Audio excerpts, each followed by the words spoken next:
కర్ణాటకలోని ధర్మస్థలలో తవ్వకాలు సంచలనం రేపుతున్నాయి. సిట్ తవ్వకాలపై పెద్ద ఎత్తున ఊహాగానాలు ప్రచారాలు సాగుతున్నాయి. తాజాగా లాయర్ మంజునాథ్ పేరుతో ప్రెస్ నోట్ ఒకటి వైరల్ అవుతుంది. ఎక్కడ అధికారికంగా ఎంఎన్ అసోసియేట్స్ దీని గురించి చెప్పలేదు. అయితే కానీ కర్ణాటకలో వైరల్గా ఈ ప్రెస్ నోట్ మారుతోంది. దానికి సంబంధించి ఎక్స్క్లూజివ్గా బిగ్ టీవీ అందిస్తుంది. మొత్తం 12 చోట్ల 43 మృతదేహాలు ఉన్నాయని, 13వ స్పాట్లో చాలా ఎక్కువ శవాలు ఉన్నాయని ప్రచారం అయితే జరుగుతోంది. తవ్వకాల్లో సిట్ వాటిని గుర్తించిందని ఆ ప్రెస్ నెట్లో లాయర్ పేర్కొంటున్నారు. అత్యధికంగా సైట్ 11 దగ్గర 9 మృతదేహాలు ఉన్నట్లుగా గుర్తించారు. మరోవైపు సైట్ నెంబర్ 1 దగ్గరే మహిళా jacket, ATM, pan card, bag గుర్తించింది ప్రత్యేక దర్యాప్తు సంస్థ సిట్. భారీ వర్షం కారణంగా తవ్వకాలకు తీవ్ర ఆటంకం జరిగింది. ఇంకోవైపు తప్పిపోయిన తమ వారి మృతదేహాల కోసం వెహికల్లతో కుటుంబాలు ఎదురు చూస్తున్న పరిస్థితి కనబడుతుంది. రెండో రోజు కూడా సిట్ తవ్వకాలు కొనసాగుతున్నాయి. మీరు స్క్రీన్పై చూస్తున్నారు. ఎక్స్క్లూజివ్గా ఎంఎన్ అసోసియేట్స్ పేరుతో ఒక ప్రెస్ నోట్ రిలీజ్ అయింది.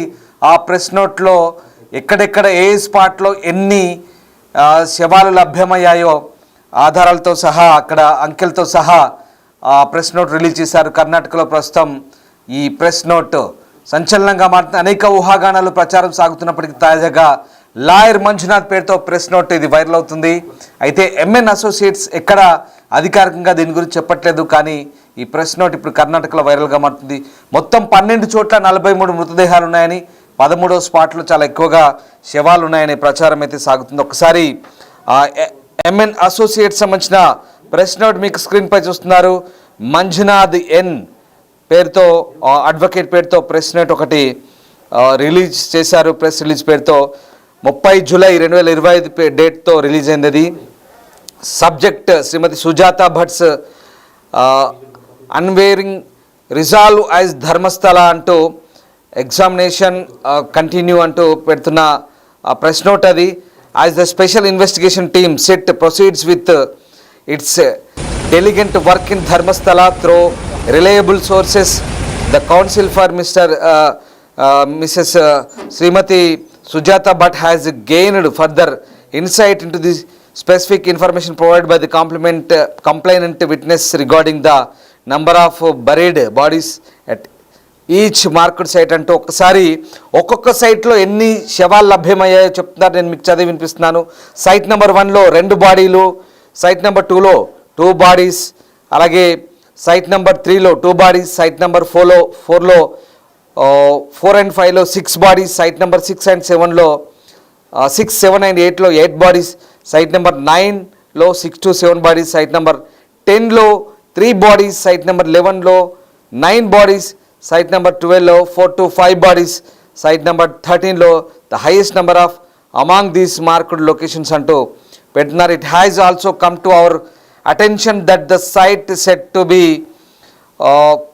to contain the highest number of bodies according to the complainant witness is not among the currently marked 13 sites. We understand this particular site is located further away and it's stated to be taken up after the completion of the present series of examinations అంటూ పెట్టారు. అలాగే Sujata Bhatt, for Srimati Sujata Bhatt, this process is not merely an investigation. It is a proud journey towards truth and closure for her beloved daughter and for countless other missing persons.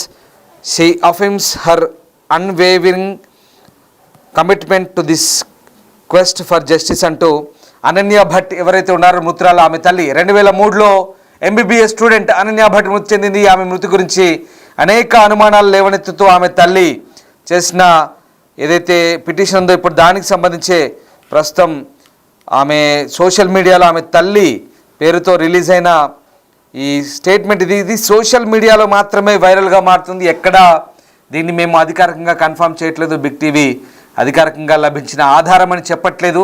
ఇది కేవలం కర్ణాటకలో MN associates పేరుతో కర్ణాటకలో viral అవుతున్న ఒక press note మాత్రమే. దాన్ని ఎక్కడ మేము అధికారికంగా ఇది అధికారిక ప్రెస్ నోట్ అని బిగ్ టీవీ చెప్పట్లేదు. కేవలం అది సోషల్ మీడియాలో, అది కూడా కర్ణాటకలో వైరల్ అవుతున్న ఒక ప్రెస్ నోట్ సంబంధించిన దాని ఆధారంగా వచ్చినటువంటి వార్తను మీకు చూపించే ప్రయత్నం చేస్తున్నాం. వ్యూవర్స్ అడ్వైస్ మళ్ళీ చెప్తున్నాను, ఇది కేవలం అక్కడ సోషల్ మీడియాలో చెక్కలు కొడుతున్న వార్త మాత్రమే. ఎంఎన్ అసోసియేట్స్ పేరుతో మంజునాథ ఎన్ అనే లాయర్ పేరుతో ఇది ప్రస్తుతం వైరల్ అవుతుంది. సైట్ల వారీగా ఎక్కడెక్కడ ఎన్ని డెడ్ బాడీలు దొరికాయనే పేరుతో అక్కడ అదంతా కూడా వైరల్ అవుతున్న ప్రెస్ నోట్ మాత్రమే మీకు చూపించే ప్రయత్నం చేస్తుంది. వాస్తవానికి మంజునాథ ఆలయం వెలుపల ధర్మస్థలలో ఒక ఆధ్యాత్మిక ప్రదేశంగా వెలుగొందుతున్న ఆ ప్రదేశంలో ఇన్ని ఘోరాలు, నేరాలు, అకృత్యాలు జరిగాయని చాలామంది నివ్వెరపోతున్నారు. ఒక పారిశుద్ధ్య కార్మికుడు, మాజీ పారిశుద్ధ్య కార్మికుడు ఇచ్చిన ఫిర్యాదు ఆధారంగా ప్రస్తుతం ఒక కర్ణాటక ప్రభుత్వం ప్రత్యేక దర్యాప్తు సంస్థ సిట్ని స్పెషల్ ఇన్వెస్టిగేషన్ టీంని డీజీ ఆధ్వర్యంలో నేతృత్వంలో అక్కడ ఏర్పాటు చేసింది. ఇందులో ఫోరెన్సిక్ ఉన్నారు, వైద్య బృందం ఉంది, పోలీసు ఉన్నారు, చాలామంది అధికారుల బృందం ఉంది. దాదాపు 15 చోట్ల నిన్నంతా కూడా గాలింపు చేశారు. తాజాగా ఇవాళ జరిపిన గాలింపులో ఒక సైట్ నెంబర్ 1లో ప్రస్తుతం ఒక ఎర్రటి జాకెట్ అలాగే ఒక ఏటీఎం, ఒక పాన్ కార్డు మాత్రమే లభ్యమైంది. ఆ ప్రాంతంలో దొరికినటువంటి ఆధారాల బట్టి తాజాగా తవ్వకాల్లో కొంత మాత్రం పురోగతి సాధించారు. పూర్తి స్థాయిలో ఇంకా ఎక్కడా వాటికి సంబంధించినటువంటి ఆధారాలు లభ్యం కాని పరిస్థితి. సో మొత్తం మీద ఇది మాత్రం అంటే ఈ మీరు స్క్రీన్పై చూస్తున్న దాన్ని మేము ఖచ్చితంగా ధృవీకరించలేదు, జస్ట్ వైరల్ మాత్రమే అని చెప్తున్న పరిస్థితి కనబడుతోంది. సో ఖచ్చితంగా మళ్ళీ పదే పదే చెప్తున్నాం. ఒక్కసారి ఎంఎన్ అసోసియేట్ సంబంధించినటువంటి లెటర్ మీకు మళ్ళీ చెప్పే ప్రయత్నం చేస్తాను, చదివి వినిపించే ప్రయత్నం చేస్తాను.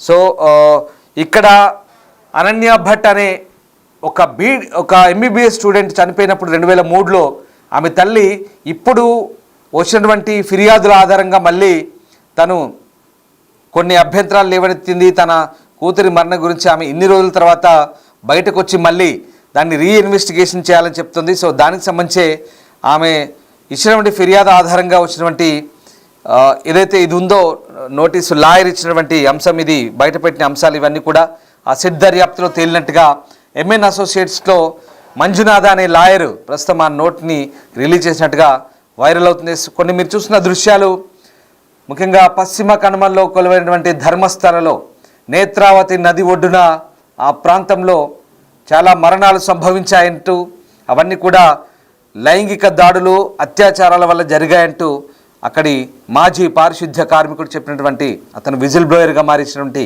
ఫిర్యాదు ఆధారంగా కర్ణాటక ప్రభుత్వం చాలా సంచలనాత్మకమైనటువంటి నిర్ణయం తీసుకుంది. దాని ఆధారంగానే దర్యాప్తు కూడా కొనసాగుతుంది. ఒకసారి నేను మీకు మళ్ళీ మంజునాథ అసోసియేట్స్ రిలీజ్ చేసినటువంటి ఆ స్టేట్మెంటు అవన్నీ కూడా మీకు చదివి వినిపించాను. మళ్ళీ చివరిగా Shrimati Sujatha Bhat states, I will watch out for the each and every examination, my heart aches for answers and I have full faith that the SIT's painstaking work will unearth the truth no matter how long it takes or how deep they must dig. We reiterate our full confidence in the SIT's methodological approach and every shovel of earth turned brings us closer to uncovering the full extent of these allegations and delivering long awaited justice అంటూ మంజునాథ్ ఎన్ advocate council for శ్రీమతి సుజాత భట్ అడ్వకేట్గా చెప్తున్న మంజునాథ్ పేరుతో ఒక statement ఏదైతే release ఉందో మళ్ళీ ఒకసారి మీకు స్క్రీన్పై చూపించే ప్రయత్నం చేస్తాను. మంజునాథ ఎన్ అడ్వకేట్ పేరుతో వచ్చినటువంటి స్టేట్మెంట్ అదే ఏదైతే ఉందో మళ్ళీ మీకు బిగ్ టీవీ స్క్రీన్పై చూపిస్తున్నాం. ఇది కేవలం ఒక వైరల్గా మారుతున్న సోషల్ మీడియా ప్రచారం మాత్రమే, అది మాత్రమే మేము చెప్తున్నాం. ఖచ్చితంగా దీనికి అధికారిక నిర్ధారణ లేదు. బిగ్ టీవీకి దీనికి ఎలాంటి అధికారిక నిర్ధారణ ఉందని చెప్తున్న అంశం కాదు ఇది. వ్యూవర్స్ అడ్వైస్ చెప్తున్నాం. మళ్ళీ ఒక్కసారి ఆ సైట్ల వారీగా ఇచ్చినటువంటి వివరాలు చెప్తాను. సైట్ నెంబర్ 1లో 2 బాడీలు, సైట్ నెంబర్ 2లో 2 బాడీలు, సైట్ నెంబర్ 3లో 2 శవాలు, సైట్ నెంబర్ 4 and 5లో 6 మృతదేహాలు సంబంధించినటువంటి ఆనవాళ్ళు, అలాగే సైట్ నెంబర్ 6, 7, 8, 8లో 8 మృతదేహ ఆనవాళ్ళు, సైట్ నెంబర్ 9లో దాదాపు 7 వరకు ఆనవాళ్ళు, అలాగే సైట్ నెంబర్ 10లో 3 బాడీస్, సైట్ నెంబర్ 11లో 9, సైట్ నెంబర్ 12లో 5, సైట్ నెంబర్ 13లో the highest number among these marked locations అంటూ చెప్తున్న పరిస్థితి. ఇవన్నీ కూడా కేవలం అక్కడ సోషల్ మీడియా ఆధారంగా నేను మేము చెప్తున్నాను, దీన్ని మేము ధృవీకరించలేదు, బిగ్ టీవీ దీన్ని ఎక్కడా ధృవీకరించలేదు. ఇవి జస్ట్ వైరల్ మాత్రమే, వైరల్గా సోషల్ మీడియాలో ప్రస్తుతం సర్క్యులేట్ అవుతున్న అంశాలు మాత్రమే బిగ్ టీవీ మీకు చూపించే ప్రయత్నం చేస్తుంది. సో మొత్తం మీద ధర్మస్థలలో ఏం జరుగుతుంది, 100 కాదు అంతకు మించి శవాలున్నట్లు స్థానికులు చెప్తున్న పరిస్థితి కనబడుతుంది. సో ఆ రకంగా ప్రస్తుతం ధర్మస్థలలో జరుగుతున్నటువంటి అంశాలని ఎప్పటికప్పుడు మేము మీకు అప్డేట్ చేస్తున్నాము. సో మొత్తం మీద చాలా వరకు ధర్మస్థలలో జరుగుతున్నటువంటి అంశాలకు దేశమే నివ్వెరపోతుంది. అసలు 1995 నుంచి 2014 వరకు పనిచేసిన పారిశుద్ధ్య కార్మికుడు చెప్పినటువంటి అంశాల ఆధారంగా తానే స్వయంగా వందలాది శవాలను పూడ్చిపెట్టాను, వందలాది శవాలను ఖననం చేశాను. అలాగే అందులో చాలామంది మహిళలు ఉన్నారు, మైనర్ బాలికలు ఉన్నారు. వాళ్ళంతా కూడా అత్యాచార బాధితులు, అంతా కూడా లైంగిక దాడి బాధితులు అంటూ ఆ విజిల్ బ్లోయర్ చెప్తున్న అంశాలు నిజంగా మైండ్ బ్లాక్ అవుతుంది. పోలీస్ అధికారులకి నివ్వెరపోయే అంశాలు ఒక్కొక్కటిగా ఆ వ్యక్తిని వెంట పెట్టుకొని అవన్నీ కూడా ఇప్పుడు అవన్నీ శోధాలు చేస్తున్నారు, వెతుకుతున్నారు, తవ్వుతున్నారు. సో వాటి ఆధారంగానే వస్తున్నటువంటి అంశాలను ఇప్పుడు అవన్నీ కూడా పూర్తి గోప్యత పాటిస్తున్నారు అధికారులు, సిట్ అధికారులు, ఫోరెన్సిక్ ఉన్నారు, మెడికల్ బృందాలు ఉన్నాయి, రెవెన్యూ విభాగం సంబంధించిన అధికారులు ఉన్నారు, అలాగే పోలీస్ అధికారులు ఉన్నారు. మామూలు విషయం కాదు. ఒక వ్యక్తి చేసిన ఆరోపణ దేశాన్ని కుదిపేస్తోంది. ఈ అంశం దేశవ్యాప్తంగా చర్చనీయాంశంగా మారుతుంది. 1 కాదు 2 కాదు, వందల హత్యలు, దశాబ్దాల కాలంగా జరుగుతున్న ఈ తంతు, ఇప్పటి వరకు ఆయన చెప్పిన అంశాలు, నివ్వెరపోయే అంశాలు, ఇవన్నీ కూడా ఆడవాళ్ళ మాన ప్రాణాలకు సంబంధించిన అంశాలు. అత్యాచారాలు జరిగాయి, మానభంగాలు జరిగాయి, ఆపై హత్యలు జరిగాయి. బయట ప్రపంచాన్ని తెలియకుండా పూర్తిగా పూడ్చిపెట్టారు, ఖననం చేశారు, కాల్చివేశారు. ఇవన్నీ వింటుంటే అసలు ఏం జరిగింది, అసలు భారత్లో మన స్వతంత్ర భారతదేశంలో ఇంతటి దమన హత్యాకాండ ఎప్పుడైనా ఎక్కడైనా జరిగిందా? ఇప్పటి వరకు ఏమైనా ఇలాంటి చరిత్రలో అంశాలు ఉన్నాయని కూడా ఇప్పటి వరకు ఎలాంటి చర్చ జరగలేదు. కానీ ఇది ఈ మంజునాథ ఆలయం ప్రాంగణం వెలుపల జరుగుతున్న నేత్రావతి నది ఒడ్డున, అలాగే పశ్చిమ కనుమల వెంట జరిగిన ఒక హత్యాకాండ ఇంత దారుణంగా ఉందా? ఒక ఆధ్యాత్మిక ప్రదేశంగా వెలుగొందుతున్న ఆ ప్రాంతంలో ఇలాంటి రహస్యపూరిత మిస్టరీతో కూడుకున్నటువంటి హత్యల పరంపర దశాబ్దాల కాలంగా జరిగిందంటే ప్రజలంతా కూడా ఒక రకమైనటువంటి భయాందోళనకు గురవుతున్నారు. అక్కడ వెళ్ళే భక్తులు కూడా ఆందోళనకరమైన చర్చ జరుగుతుంది. నిజంగా ఇదంతా వాస్తవమేనా? ఆ విజిల్ బ్లోయర్ చెప్పిన అంశాలను నిజమేనా? ఆ దృశ్యాలు చూడండి. ఆ విజిల్ బ్లోయర్ పూర్తిగా మొహానికి మాస్క్ వేసుకొని నల్లటి కవచం ధరించి కప్పుకున్న వ్యక్తిని వెంట పెట్టుకొని తీసుకెళ్తున్నారు. ఇదేదో సినిమా స్టోరీ కాదు, కల్పితం కాదు, ఇదంతా నిజం, ఇదంతా జరుగుతున్న వాస్తవం. ప్రస్తుతం మీరు చూస్తున్న దృశ్యాలు కూడా అవే.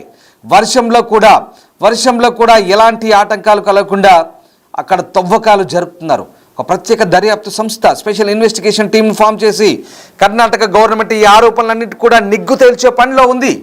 అదే జరుగుతుంది. ఒక్కసారి చూడండి ఆ దృశ్యాలు.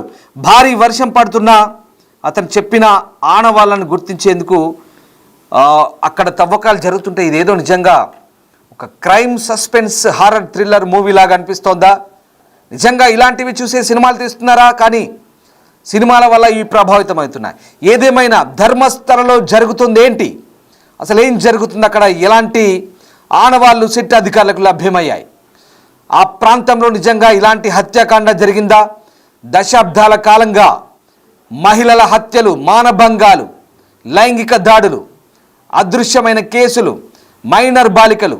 ఒక విచిత్రం ఏంటంటే అక్కడ జరుగుతున్న అంశాల గురించి ఆ వ్యక్తి చెప్పుకోలేక, బెదిరింపులకు తట్టుకోలేక ఆ రాష్ట్రాన్ని వదిలి, ఎన్ని సంవత్సరాల పాటు ఆ వ్యక్తి రాష్ట్రాన్ని వదిలి వెళ్ళిపోయాడు.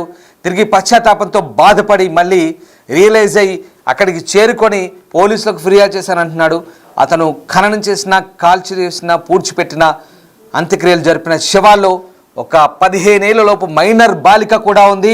ఆ బాలికపై జరిగిన లైంగిక వేధింపుల దాడి తర్వాత, జరిగిన హత్య తర్వాత బాలికను బ్యాగుతో సహా పేపర్లో చుట్టి అక్కడే ఆ నది ఒడ్డున, నేత్రావతి నది ఒడ్డున తానే నిప్పు పెట్టి కాల్చిపెట్టి అంత్యక్రియలు జరిపినట్టుగా ఆ వ్యక్తి చెప్తుంటే నిజంగా ఒళ్ళు గగురు పొడిచే సంఘటనలు మన భారతదేశంలో, అది కూడా ఒక పవిత్ర పుణ్యస్థల ప్రాంతంలో, ఆ నది ఒడ్డున పశ్చిమ కనుమల్లో ఒక అందమైన సుందరమైన ప్రదేశంలో ఇంతటి రహస్యం, ఇంతటి మిస్టరీ ఇంతటి ఘోరం జరిగిందా అనే అనుమానాలు కలగక మానదు. ఖచ్చితంగా ఈ అంశంపై దర్యాప్తు జరగాలని చాలామంది పట్టుబట్టడంతో ప్రత్యేక దర్యాప్తు సంస్థ సిట్ను కర్ణాటక ప్రభుత్వం అపాయింట్ చేసింది. ఒక డీజీ లెవెల్ స్థాయి అధికారితో ప్రస్తుతం ఆ దర్యాప్తు జరుగుతుంది. దానికి సంబంధించిన అప్డేట్స్ మేము మీకు చెప్తున్నాం. ఇవాళ జరిపిన తవ్వకాల్లో కేవలం సైట్ 1 దగ్గర ఒక మహిళకు సంబంధించినటువంటి ఒక జాకెట్, ఎరుపు జాకెట్, అలాగే ఒక ఏటీఎం కార్డ్, పాన్ కార్డ్, దాంట్లో లక్ష్మి అనే పేరుంది, అలాగే ఒక బ్యాగ్ కూడా లభ్యమైంది. తర్వాత ఈ మంజునాథ్ ఎన్ అనే అడ్వకేట్ పేరుతో ఆమె ఈ సుజాత భట్, ఎవరైతే అనన్య భట్ ఉన్నారో ఆమె అడ్వకేట్గా చెప్తున్నారో అతను రిలీజ్ చేసిన వివరాలు మీకు ఇస్తున్నాం. ఇవన్నీ కూడా సోషల్ మీడియాలో వచ్చిన అంశాలు. మేము ఎక్కడ వీటిని ధృవీకరించట్లేదు, కన్ఫర్మ్ చేయట్లేదు. బిగ్ టీవీకి ఎక్కడ అఫీషియల్గా ఇవి మేము కన్ఫర్మ్ చేసి చెప్పట్లేదు. కేవలం సోషల్ మీడియాలో వస్తున్న వార్తల ఆధారంగానే మేము మీకు ఇవి చెప్పే ప్రయత్నం చేస్తున్నాం. ఏదేమైనా ధర్మస్థలంలో జరిగినటువంటి భయానక కథల గురించి ఇప్పటికే చాలామంది కర్ణాటక వాసులు చెప్తున్నారు. చాలామందికి చర్చలు జరుగుతున్నాయి. వీటి గురించి ఒళ్ళు గగురు పొడిచే భయంకరమైన ఆరోపణలు ఎన్నో ఉన్నాయి. వాటి గురించి, ఆ నేర ఆరోపణల గురించి ప్రస్తుతం నిగ్గు తేల్చే పనిలో పోలీసులు ఉన్నారు. అనేక అంశాలు బయటపడుతున్న సందర్భం మనకు కనబడుతోంది. సో ఏమైనా చాలామంది అదృశ్యమయ్యారు, అది మాత్రం వాస్తవం. చాలామంది ఇప్పటి వరకు కనబడకుండా పోయారు. ధర్మస్థల ఒక్కటే కాదు, బయటకు రాని అరాచకాలు ఎన్నో ఉన్నాయి. ఇప్పటి వరకు పారిశుద్ధ్య కార్మికుడు చెప్పిన అంశాలను బట్టి ధర్మస్థలలో అనేక విస్తుగొల్పే ఘటనలు, అరాచకాలు, మహిళలపై హత్యలు, అత్యాచారాలు, ఆపై హత్యలు, లైంగిక వేధింపుల దాడులు, కాళ్ళు చేతులు కట్టేశారని, నోట్లో గుడ్డలు కుక్కి అత్యాచారం చేసి చంపారని, లేదా బలవంతంగా లాక్కెళ్ళి హింసించి గాయపరిచి అత్యాచారం చేసి ఆపై చంపారని, మహిళలు, విద్యార్థులు, మైనర్ బాలికలు, అసలు ఏం జరిగింది ధర్మస్థలలో? ఎంతమందిని పొట్టన పెట్టుకున్నారు? ఇంతమందిని చంపాల్సిన అవసరం ఎవరికి వచ్చింది? ఎవరు చేశారు? ఎందుకు భయంకరమైనటువంటి ఘటనలు అక్కడ చోటు చేసుకున్నాయి? ఇంతటి అసలు ఆ విషయాలు చెప్తుంటేనే ఒళ్ళు గగురు పొడిచే అంశాలు నిజమేనా? ఇవన్నీ కూడా నిగ్గు తేలాల్సిన అవసరం ఉంది. అదే దేశమంతా కోరుకుంటుంది. దానికి సంబంధించిన విషయాల గురించి ఎప్పుడు చర్చ జరుగుతుంది. ఏదేమైనా ధర్మస్థలలో అంశాలు నిగ్గు తేలేదాకా, ప్రత్యేక దర్యాప్తు సంస్థ ఖచ్చితమైనటువంటి ఆధారాలు దొరికేదాకా ఇన్వెస్టిగేషన్ చేస్తుందని చెప్తున్నారు. వర్షంని కూడా లెక్క చేయకుండా ఇవాళ ఆ రకమైన తవ్వకాలు జరుగుతున్నాయి. ప్రస్తుతం మేము మీకు చెప్తున్న అంశాలన్నీ కూడా ఇప్పుడు ఇచ్చిన అప్డేట్ కూడా సోషల్ మీడియాలో వస్తున్నటువంటి వార్తల ఆధారంగానే మేము మీకు చెప్తున్నాం. ఎక్కడ ఖచ్చితమైన ధృవీకరణ అయితే కాదు. బిగ్ టీవీకి ఈ ధృవీకరణ చేయట్లేదు. మంజునాథ్ ఎన్ అనే అడ్వకేట్ పేరుతో వచ్చినటువంటి అంశాలని మేము మీకు వైరల్గా మారుతున్న అంశాన్ని చూపించే ప్రయత్నం చేస్తున్నాం. ఏదేమైనా ధర్మస్థల్లో జరిగిన ఆ ఘోర కలిని, మొత్తం ఇవన్నీ కూడా, ఈ అంశాలన్నీ కూడా ఒక్కొక్కటిగా బయటకు వస్తుంటే ఒక్కసారిగా పోలీసులకే మైండ్ బ్లాక్ అవుతుంది. అంటే అతను చెప్పిన ఆరోపణలు, అతను చేసినటువంటి పనుల గురించి చెప్తున్న అంశాలు కూడా నిజంగా విస్తుగొలిపే అంశాలు. అవన్నీ కూడా బయటికి రావాలి, నిజాలేంటో తెలియాలి. ప్రజలకు, ప్రపంచానికి అదంతా కూడా తెలియాల్సిన అవసరం ఉంది.